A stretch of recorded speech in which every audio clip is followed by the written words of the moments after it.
Sensor Stiumi monitors all calls. Recently, someone has repeatedly targeted Europe with operations. In Denmark and Norway, unidentified drones keep flying around, and in Moldova, there was almost a riot by Chilla, but everyone was arrested by the police. Today, we will cover this news in detail. Let's get right to it. First, let's see what happened. On September 24th, an unidentified drone was spotted again over Denmark. It appeared across Denmark, mainly near airports and Air Force bases, causing Aalborg Airport to close temporarily. According to a Reuters report, Aalborg Airport was shut down until 4 a.m., and the drone was flying with its lights on.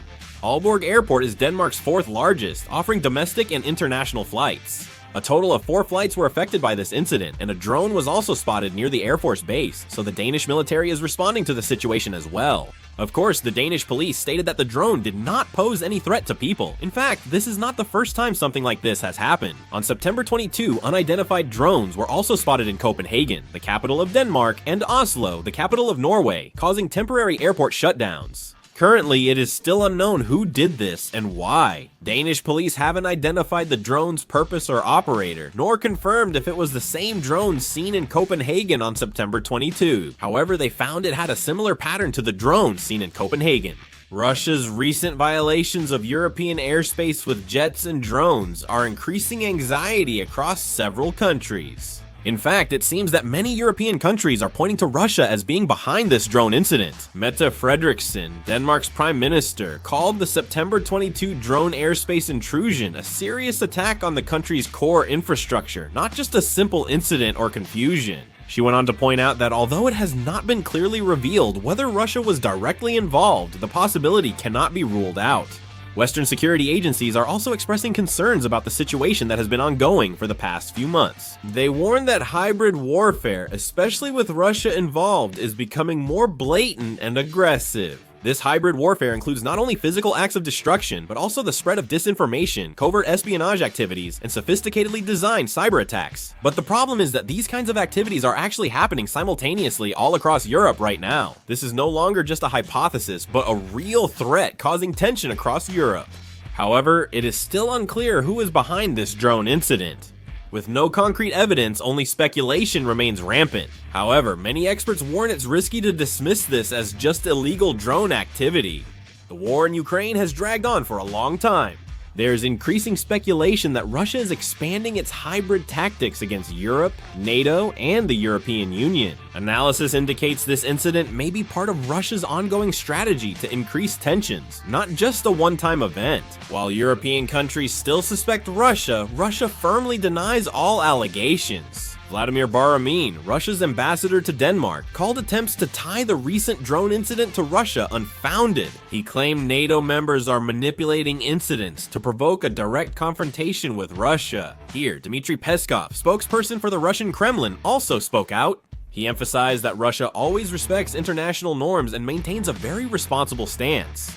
He also denied that their aircraft violated international regulations and strongly objected to linking this incident to Russia. On September 24th, the Spanish Ministry of Defense also announced shocking news. The military aircraft carrying Defense Minister Margarita Robles experienced signal jamming near Kaliningrad while heading to Lithuania that morning. This military aircraft carried Spanish Defense Minister Robles and families of Air Force personnel involved in NATO's air defense mission.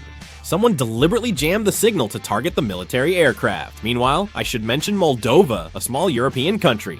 Moldova's general election is set for September 28, with pro-European and pro-Russian parties vying for power. Maia Sandu, Moldova's president, holds a press conference on September 22. She made a bombshell statement that Russia is buying votes to help the pro-Russian party win. She also stated that they are bribing hundreds of people to cause a minority incident. On September 22, Moldovan police and military conducted 250 crackdowns nationwide, arresting 74 suspected of riots and attempted crimes. They're suspected of contacting Russian-linked criminal groups in places like Serbia and planning riots and disturbances. They reportedly received systematic training and ranged in age from 19 to 45. Moldova is currently led by a pro-European party, with President Maia Sandu known for her strong pro-European stance. They have also set an ambitious goal to join the European Union by 2030.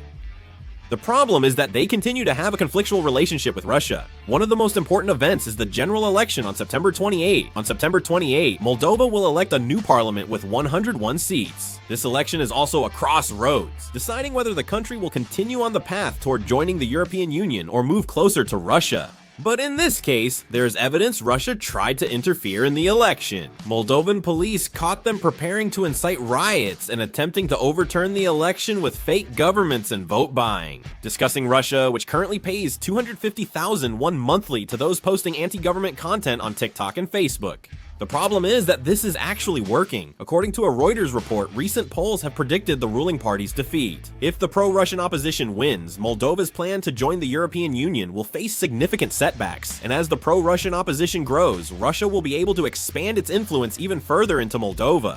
If this occurs, Russia's influence in Eastern Europe will rise, creating an European Union crisis. Meanwhile, Russia's claims differ entirely from Moldova's, and the European Union is. Russia argued that Moldova is intentionally fueling anti-Russian sentiment to win the election and accused Europe of interfering. In August, French President Emmanuel Macron, German Chancellor Olaf Scholz, and Polish Prime Minister Donald Tusk visited Moldova to show support for the Sandu government and its European Union ambitions. Consequently, approval ratings have slightly increased. Some now claim the European Union is heavily interfering in Moldova's election. The Russian Foreign Intelligence Service also claimed the European Union is planning to invade Moldova. Well, I don't really know if that's true or not. In any case, it's clear that the European Union and Russia are continuing to compete over Moldova. The situation ahead looks complicated. First of all, since drone intrusion incidents are happening repeatedly, not only Denmark and Norway, but also other neighboring countries have no choice but to significantly raise their alert levels. With drones detected at key sites like airports and military facilities, agencies will likely boost security and stay on alert long term. NATO likely won't take this lightly, and discussions on joint responses may continue across the entire alliance, not just maritime nations. However, as with group projects, the outcome likely won't satisfy everyone. There will definitely be some who argue that we shouldn't confront Russia, and because of that, it seems unlikely that NATO's response will be very effective. Although Russia's involvement isn't confirmed, if European countries remain suspicious, diplomatic tensions will worsen. As the Danish Prime Minister and other European leaders noted, many now see this incident as a threat to key infrastructure, not just a disturbance. Russia denies the allegations, but interpreting the incident as hybrid tactics could trigger ongoing political repercussions. Hybrid warfare involves not just physical attacks, but also disinformation, election interference, and cyber threats, so future pressure on European society will likely grow more complex. Moldova's case is especially concerning because airspace violations pose not only a military threat, but also risk political and social turmoil. If this situation continues for a long time, cracks could appear in Europe's internal unity, and in some countries, differences of opinion regarding policies toward Russia could become even more pronounced. The case of the Spanish Minister of Defense's military aircraft experiencing signal interference could also serve as a clear example of the instability that may arise in the future. Although it didn't result in an attack, the threat to an aircraft with top officials and military families has significantly increased the crisis feeling in Europe. If these incidents continue, security worries across Europe may grow, and NATO may become more likely to respond militarily. Moldova's upcoming general election marks a key turning point. If the pro-European party stays in power, tensions with Russia will increase. If the pro-Russian party gains strength, the European Union and NATO's eastward expansion will face setbacks. Regardless of the outcome, the conflict between Russia and Europe will persist for some time. A series of incidents, like drone intrusions, are now part of a strategic confrontation between Russia and Europe, rather than isolated events in each country. In this process, Europe increasingly needs to strengthen not only its military response, but also its political and social defense systems at the same time. Therefore, the reality that may emerge in the near future is likely to be the strengthening of military vigilance, deepening diplomatic tensions, and increasing internal instability within society. Europe is anxious. What are your thoughts on the situation? Share in the comments. That's all for this video. Thank you.